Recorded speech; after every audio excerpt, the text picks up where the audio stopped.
a lot of interest in terms of the future, Jeff, as well, about Shane van Gisbergen.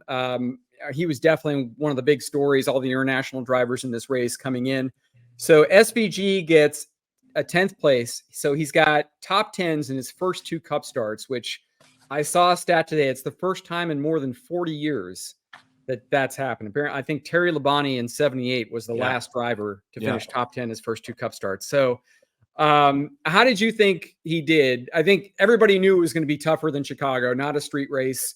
Other guys have experience at this track. It seemed like he got used up a few times, once in particular by Alex Bowman, but he also, SVG also flexed his muscles a little bit, maybe unintentionally, but Ty Gibbs wasn't very happy with him. I mean, it seemed like he gave as well as he got a little bit and hung in there. Look, I obviously Ty Gibbs upset, and Ty did a great job coming back, and getting a decent finish. I thought Shane did a really good job. I think that, what we saw at Chicago was everything lined up, and because Shane's so good, he executed. Others made mistakes, and he didn't. He was comfortable on the road course. On the street course. He came in, nothing to lose attitude. Everybody else, it's very difficult to have that attitude when you're racing for points. It's one of the big advantages when a Cup driver goes run Xfinity. That's a major advantage, or runs trucks. You got nothing to lose. And so he came into Chicago, and he took it to him. And he didn't make mistakes when a lot of our regular guys did make mistakes. And so then, there was talk about Indy, and I'll be honest with you, I didn't know. I did think it would be more difficult because it is, he almost had an advantage. As weird as that sounds, he almost had an advantage going to Chicago. And that's new. We talked earlier about this car, what it's done, what it's changed. This is one of those things.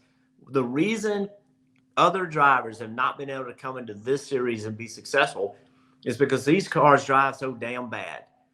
And the brakes were horrible. They wheel hopped. They didn't have independent rear suspension. They had a standard H pattern. You didn't have to use a clutch. Don't get me wrong. They were very good transmissions. But now all that's better. And so now, you don't see them wheel hop.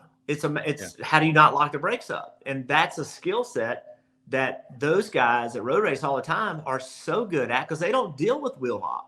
Our guys could deal with wheel hop and figure out how to make it work without having that problem. And that was a major advantage. And they had way too much power for the amount of weight that they had, all those kind of things. But when he came, it was like, okay, I'm sitting in a car that I'm accustomed to. It wasn't exactly the same, but it was very close and on a street course. And so this car has opened the door to have these things happen.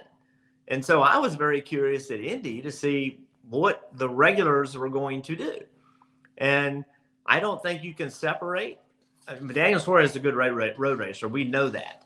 But he was faster than SVG all weekend. He was faster. But Chastain was not faster. So he was more on equal ground because of the Speedway of experience that the Cup guys had. And he ran well. Look, he finished top 10. He did a really good job, but it did show all of us that, our guys are really good. Brody ran really well. He finished 22nd or so. Mm-hmm. He had good speed. He had a couple bad breaks. He had good speed, but him being here made our guys step up. It just did. And that's normal, right? So until when you go a certain speed, if you're at a test, if you're at a race or whatever, it's okay, we're good enough, right?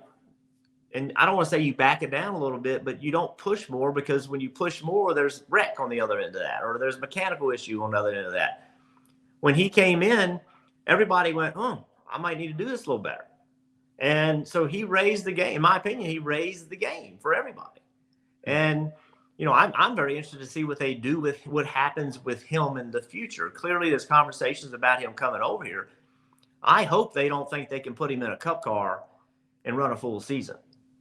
Hi, I'm Parker Kligerman. For more access like this from Pit Road, be sure to click and subscribe to the Motorsports on NBC YouTube channel.